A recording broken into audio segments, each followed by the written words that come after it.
Eu já sou um respeitável tiozão com cabelos brancos e tentando brigar com a inevitável sarcopenia. Mas nesse vídeo eu pretendo dizer o que eu faria se eu estivesse começando agora no mundo dos investimentos. Então, se você faz parte do clube dos tiozões ou das tiazonas, me acompanhe até o final para ver se hoje a gente enxerga as coisas do mesmo jeito. E se você é uma pessoa mais jovem, que está começando agora ou que ainda vai começar nos investimentos, assiste porque pode ter alguma coisa útil para você aqui. Você está no canal O Investidor Cético, eu sou o seu host André Massaro e nesse vídeo eu não vou falar, ou pelo menos eu vou evitar falar, de arrependimentos do passado e do que eu acho que eu deveria ter feito lá atrás quando eu comecei. Mas eu vou dizer como eu faria se eu estivesse começando hoje com a realidade de hoje, não a realidade de quando eu comecei, que era completamente diferente. As lições do passado podem ter lá sua importância e sua validade, mas o importante aqui são as lições do presente, aquilo que eu observo hoje nos mercados e na vida das pessoas. Eu comecei a investir há aproximadamente 30 anos. Foi mais ou menos quando eu comecei minha vida profissional. Eu comecei a fazer estágios em 1992 e meu primeiro emprego formal, CLT, carteira assinada e tudo mais, foi em agosto de 1994.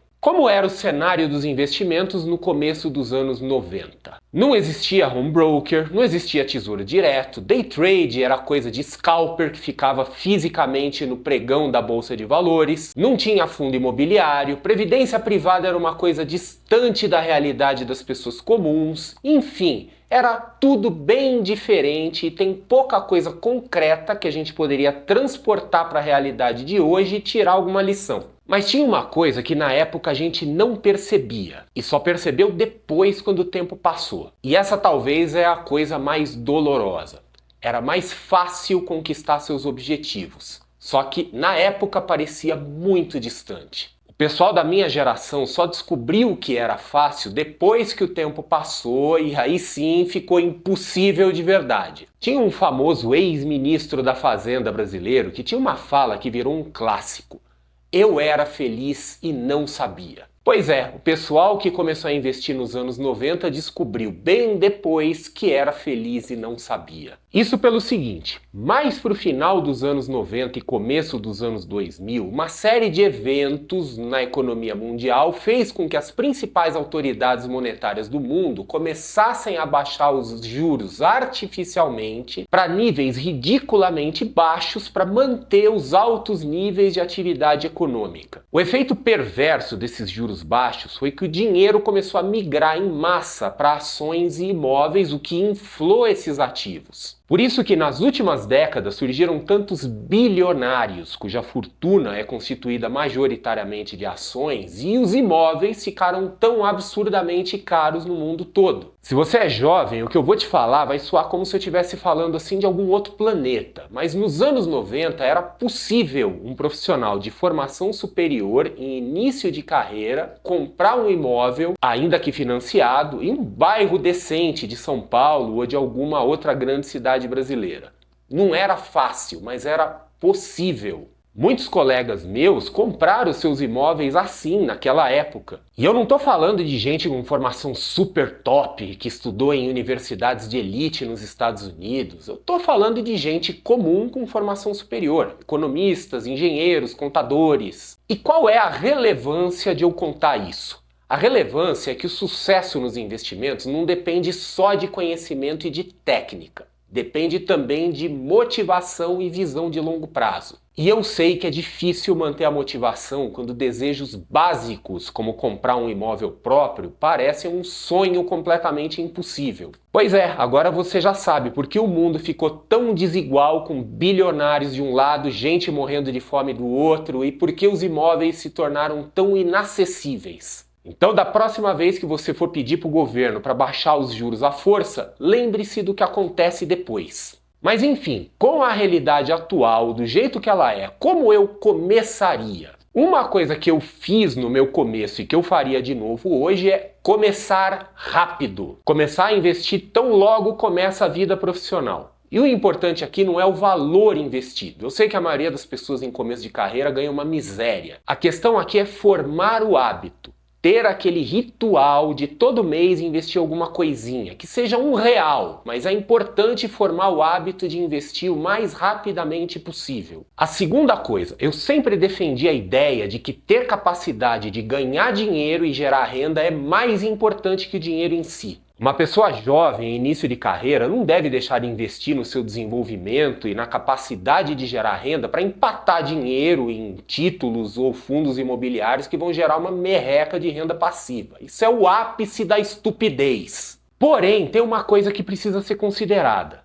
Nos anos 90 era tabu, e ainda é um pouco hoje, falar de educação. Tinha aquela ideia de que toda educação tem valor e que nenhum investimento em educação é perdido. Só que nos anos 90 não tinha tanta faculdade picareta e tantas formações sem nenhum valor quanto hoje. Não era tão comum essa coisa de perder tempo e dinheiro conquistando um diploma universitário que não serve nem para limpar a bunda, porque nem impresso ele é mais. Então a pessoa precisa ser extremamente criteriosa ao investir em uma formação. Uma formação de qualidade é cara e ainda assim os retornos são incertos. Uma formação de baixa qualidade pode ser barata, mas não espere nenhum tipo de retorno. É importantíssimo ter conhecimentos e habilidades que tenham valor econômico, ou seja, que valem dinheiro no mercado de trabalho.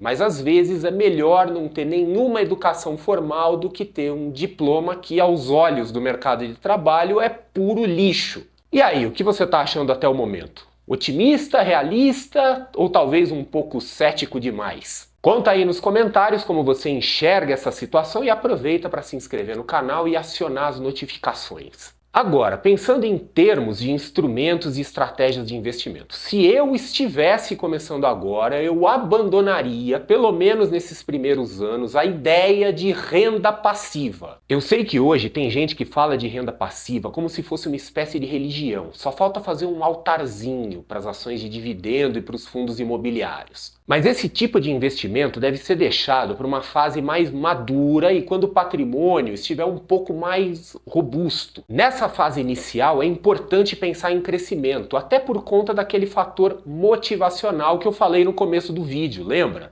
Receber R$ 3 de dividendo por mês, enquanto você vê a sua vida e a vida da sua família desmoronando na sua frente, vai fazer você desistir de todos os seus sonhos, vai fazer você desanimar dos investimentos. Então eu adotaria uma abordagem muito famosa, eu sou particularmente um entusiasta, chamada de barbell. Barbell é aquela barra de academia em que os pesos, as anilhas, ficam nas pontas e a imagem da barra representa uma abordagem em que você combina instrumentos extremamente conservadores e extremamente agressivos. As exatas proporções vão depender do seu perfil de risco, mas esse blend vai ser construindo usando instrumentos super conservadores, como Tesouro Direto e CDBs, e instrumentos super agressivos, como ações de crescimento e derivativos como opções de longo prazo. Eu particularmente não entendo muito de criptos, mas se cripto tem tanto potencial de crescimento e tanta volatilidade quanto os entusiastas dizem por aí, eu consideraria também colocar um pouco nessa ponta mais agressiva.